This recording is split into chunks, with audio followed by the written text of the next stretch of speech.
So, Tariq, you're a provisional psychologist. You specialize in suicide prevention. So I've got a couple of questions for you about mental health affecting players, juniors, coaches, and things like that. So I'm just going to ask you some questions, Absolutely. sort of a bit of a back and forth. So firstly, a lot of the things, especially now doing a podcast, and you realize just how much your words can affect players. So, how hard is it for a player to cope with the bullying and the targeting that the media does on individual players? Like you look at, for example, Luke Brooks. I'm sure he's a great person. He may not be working out at the Tigers, but like that sustained pressure and that sustained sort of bullying almost to extent I would say it has a massive effect on someone's mental health. Yeah, absolutely. And I think a lot of us, a lot of people think that players are just commodities. We own them because they're part of our team and we can say what we want. And I wholeheartedly disagree with that.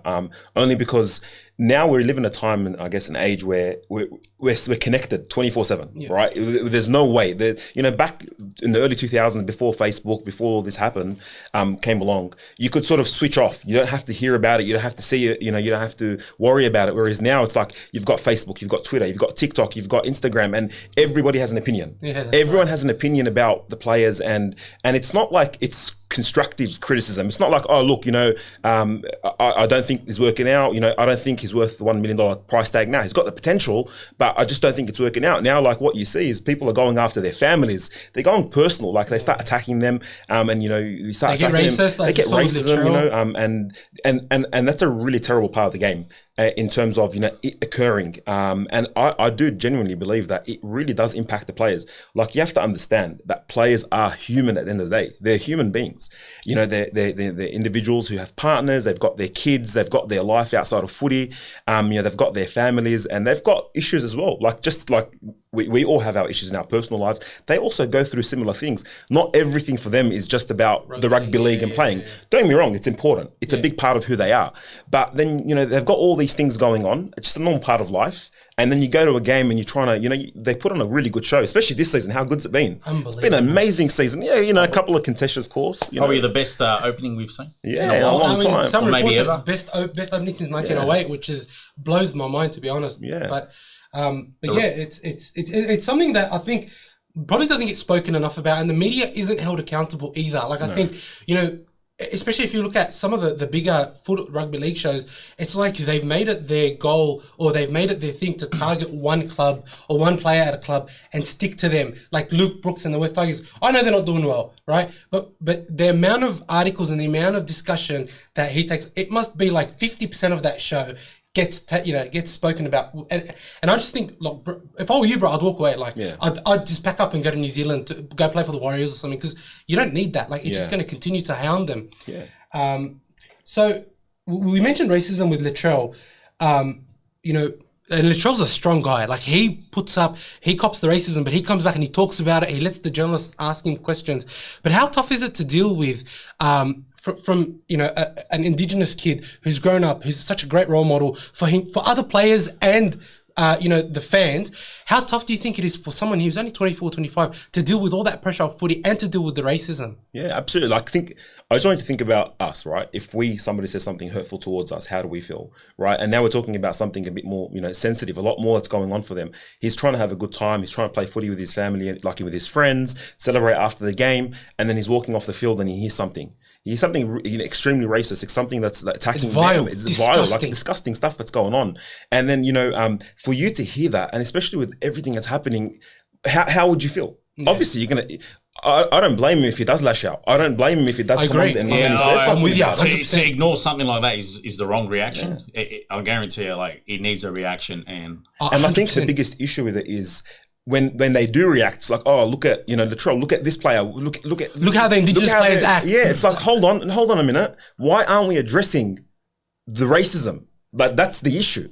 It's not the way they respond, because I can see where he's coming from. Absolutely. Like he's passionate. He loves his community. He loves where he's from, just like we love our communities and where we're from. And he's never lashed out. That's the thing about him. Like that's what makes me think this guy must have some strong support at home and have some really strong confidence in himself, because not once Because he's had people, on Instagram telling him to kill himself, hurling racist abuse at him, and not once has he actually lashed out when he could. He can come out to the media and lashed out. And the last thing I would want to see, someone like Latrell be lost to the game like Adam Goods was for AFL. Like, what a shame it was that Adam Goods left the game because of all the racist abuse he was copying. He was at the back end of his career. Regardless, he though, wasn't lost. But but hang on a second. Can you deny the fact that for him, he could have played another 2 or 3 years easily, and it was the last straw that pushed him over the edge? Look, AFL's got a much worse racism problem than the NRL. It's actually more noticeable. Indigenous players, they're very resilient. They are very resilient. They cop so much. So remember as a kid, if you remember the Nicky Winmar incident when he lifted up his shirt, pointing out the colour of his skin. Yes.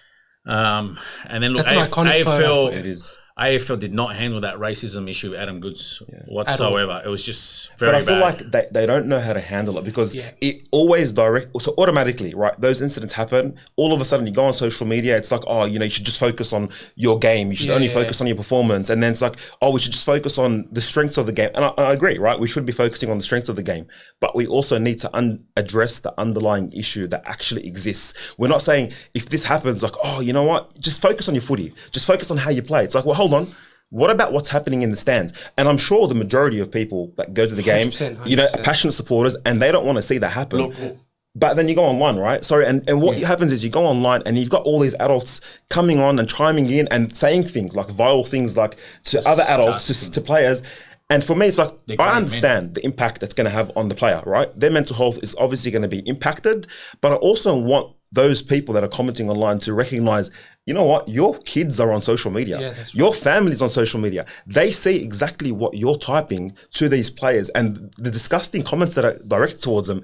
How do you think they might approach you if they're struggling with their mental health and well-being? He hit the nail on the head because what's really disappointing in that last incident, it was a teenager, right? Yeah. And that tells me what came out of his mouth is basically what's been fostered in the environment he's been brought up. Parroting his environment. So not necessarily his parents, but his environment. Possibly more probable, but it's the environment he's in. And just for a kid so young to come out with something like that. Yeah. And again, parents are probably more responsible than anything because they could have put a stop to that. And you know what? Sometimes it's not the parents' fault, right? Because there is an environment. Agreed. And for me, it's not about, putting, this spotlight on that kid and destroy the kid's life. It's not about that. It's about, let's highlight it. Let's get that education involved. We want to make sure that person that does engage in that, it's not about just cancelling that person and just getting rid of them and they shouldn't exist. No. We want them to be educated. We want them to understand what's going on so that they can live it. Reach out to that young person. Find out what's going on for them. You know how many, I work in suicide prevention, psychology. I work with a lot of kids that have troubles, a lot of issues that go on, underlying trauma, or whatever it may be. And sometimes people will say things just because they say things, right? They're angry, they're frustrated. It's not to justify what they say. Absolutely not. It's not acceptable. But reach out to that young person, educate that person, get that person to apologize for what they've said. Let them learn. Let it be a learning opportunity for them to become a better person. I agree. Well said. No, very, very well said. And I think that's what Nico Hines came out and he said, and he went to some schools and was talking to them about his Indigenous culture. And, Latrell was verbal about what had happened to him. And to be honest, I think that we should support these players, even ourselves on social media. So if you see it, just call someone out, hey bro, shut up. Hey, you're a grown adult. There's no need for you to be saying stupid, stuff like this. Look at yourself in the mirror, bro. You're 30 and you're saying this dumb, those sort of fans need to be frozen out of the game completely. For a grown adult, it's still come out with vile things like that. Regardless how much you try to educate them, they need to be permanently banned from the game, frozen out. So moving on, perfect segue because it's happening in the NRL. Do you think the NRL is doing enough about mental health? I feel like they can be doing more. Okay. I really do think. Look, and I love where the NRL is going. Yeah. Because I don't believe that change happens overnight. I'm not a believer in that, You've got an organisation, NRL, it's been around for so long, just all the different formations and whatever it was in the last 100 years or ARL, all that kind of stuff. But it's been around for a very long time. And I feel like we're starting to head in the right direction, that it's starting to be spoken up. And I feel like there is starting to be a bit more support behind the players. But I feel like, we need to take it up to the next level. I think the NRL and all other sporting organisations need to take a leadership and say, all right, what else do we need to do on the ground? What other things can we do grassroots to educate young people, to equip them, not just educate, equip them with the skills and knowledge around mental health issues? Because a lot of young people people are going through mental health problems, not necessarily disorders, but they have issues. And as someone who's, you know, lived with depression and anxiety for a very long time, you know, and I went through my own issues and all that kind of stuff, I can sort of look down and, you know, not look down, but see the young people and sort of say, I was in your shoes at one point. And I feel like I wish I just had the environment playing footy. I loved footy, breathed footy, you know, growing up. Where did we used to love going? We used to love going to training, except for Tuesdays because fitness was on. You know, and they used to make it. Tuesdays was fitness day, I remember. Oh, man. And then Thursday was the game plan. That's when you wanted to chip be and chase, give me the ball, chip and chase. Everyone wanted to be the hero. But think about how important that environment is for the young people. Yeah. You know, we want to make sure that coaches, trainers, and even young people are involved in learning about these things so they can support each other. Absolutely. I'm not saying you can't have a laugh. You can't banter about footy. We've been bantering about footy our entire lives. But I think there's a distinction between bantering and going over the top with like racist comments and bullying and violence and aggression. It doesn't need to happen. But I think also like the NRL, and I think they're starting to do some things, but it's also teaching like young footy players that are coming through the ranks how to deal with the spotlight and the pressure from media and the pressure from social media. Because you know over the last few years, there's been some really sad incidents where like under 20s players have taken their own lives, and it's like, well, I'm not blaming the NRL. No. I know that they are moving in the right direction, but you know, I think that there could be more done. I think, and I do think we are heading in the right direction. But you know, where do you see sort of yourself fitting in that environment? Yeah, look, like you said, it's not to blame the NRL, whatever it is, because what you know is, you know, growing up, you saw the articles, right? And because the media can't report directly about it. Yeah. So they can't actually report directly. They can't say like it's suicide. So what you'll notice down the bottom, and that's got to do with sort of the principles and what kind of stuff they have to follow. Okay. But you'll notice it's only after a while they can, I believe. Yeah, but immediately you just see like, you know, Lifeline, call Lifeline if you're unwell. But you're right, a lot of the young players, I want you to think about it. You've got so many NRL clubs. 17 NRL clubs. There's only 30 top positions that get selected. You've got hundreds and thousands of young people playing the game. And a lot of them are great footballers, excellent, but unfortunately injury happens. Sometimes they don't get selected.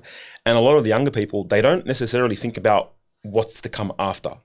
Because they're like, this is my career and I want to support my family and I can do that, right? I think they're just programmed or institutionalized to think footy's their life, basically. Absolutely, yeah. They're not given the tools that for like post career or as an alternate career that like, for example, study courses and all that. Yeah. But I think what we've seen from the NRL, they're very proactive on this now, which is great. It's so good to see, man. A lot of footy players are actually doing like things like, for example, business courses and that. Like I saw recently Matt Lodge, he completed his Bachelor of Business degree. Yeah, that's just fantastic for someone that I know he was in the media about maybe 7-8 years ago. You know, and we all know what the incident happened overseas. I think he was only a teenager at the time, and he got a lot of negative publicity for for just one wrong move he did. Yeah. Ever since then, I think he's gone off, basically not touched a drop of alcohol.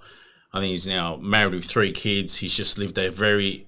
really turned his life around. Yeah, he's abstained from a lot of stuff. But he's also... a doting father, yeah. And I love that, right? And I love when you see that sort of stuff. But it's also important to recognise that even though we do see those sort of things, is to not make the assumption that that young person might not also be struggling with their mental health and well-being. And you're right? I'm with you. Getting away from the alcohol and the drugs, because we know that really destroys people's lives, the alcohol and the drugs. But sometimes they're like, oh, you know, they're doing well. They've got the kids, they've got, you know, they're married, they're doing real, they're settled down, they've got the job. And then we're like, all right, they might not need help, but we sort of miss that they might be also struggling. Yeah. And the reason why I mentioned that is sort of tying back into, you know, what you were mentioning about what else can we do?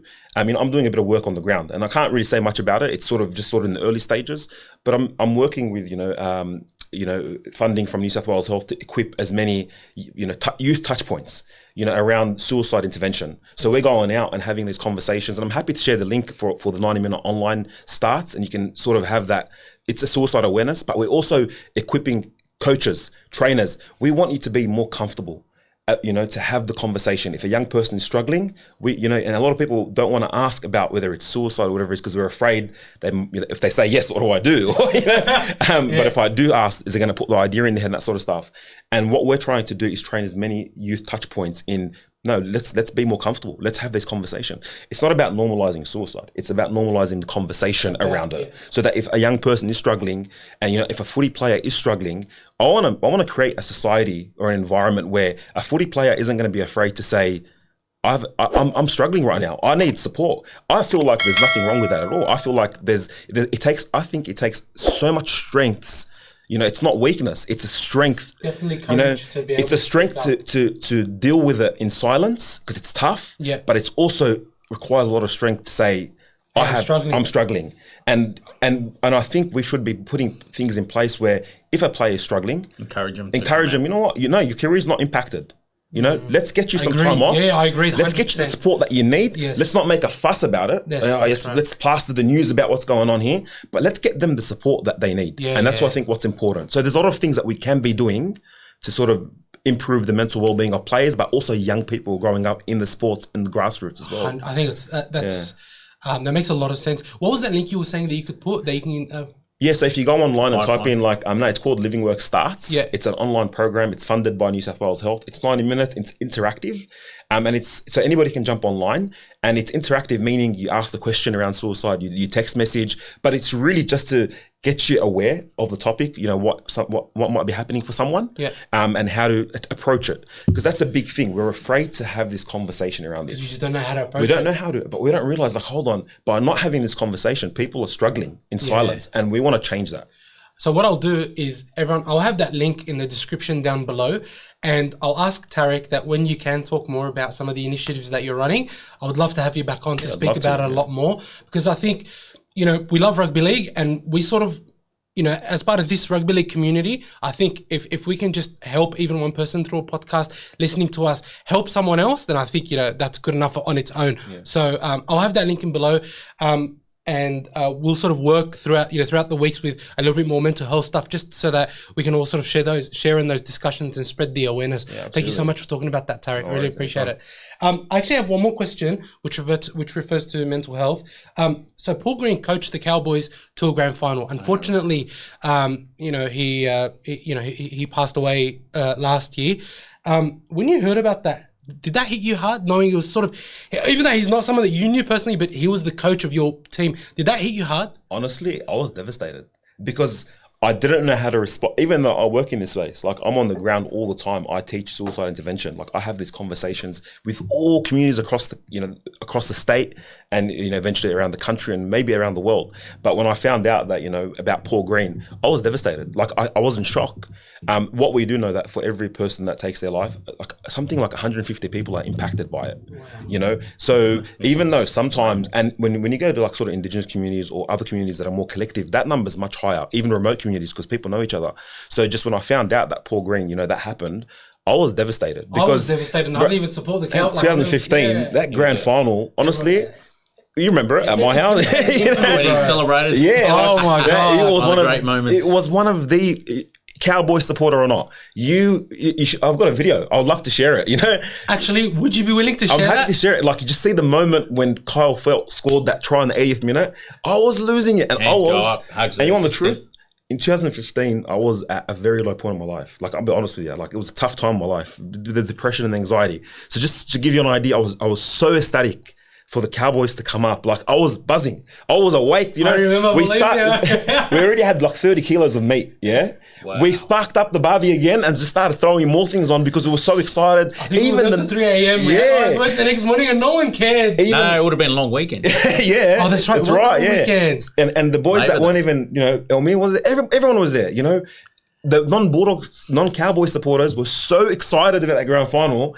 So yeah, when I found out, I was broken. For a week, I'm just sort of thinking about it, and I'm like, is this a reality? Is this the truth? Because that's an important part of my life. Watching the Cowboys in the grand final, and Paul Green was at the center of that. Right, to learn about that, it was hard and understandable. You just see the ripple effect. You can ask anyone that was close to him. I'm not close to Paul Green. I was a Cowboy supporter, diehard supporter, and it impacted me like that. So just imagine what it might have done to the family and friends and people close to them, And it would have impacted the whole community because he was a player beforehand as well, I think. Yeah, player. He played for Cronulla. He played for the Roosters. He was one of favourite sons down at Cronulla in the 90s. Yeah.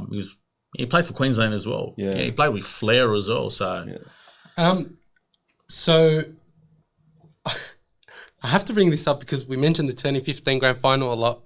How long do you think it took Ben Hunt to get over dropping the ball in the grand final? The moment he left the Broncos. I think so. Even I think it was last year, or year before. I think in the paper and the articles, I think his wife and him were still discussing about that drop ball incident. I don't think he's over it. I think he might have just gotten over it, but they were still copping flack years after. Oh, that's ridiculous, man. Years after, like if you search, I think it was last year or the year before. He was still copping flack over that drop ball, and him and his wife were speaking about it together. I think it was in the Sydney Morning Herald, still going. Again, years after, you've got supporters that come online and still like publicly shame him for what happened in 2015. Don't get me wrong, as a Cowboys supporter, I'm so happy that happened. But that was within the context of the game. On the game, you know. Now he's one of the best Dragons players. He's one of the best Queensland players. He is the Dragons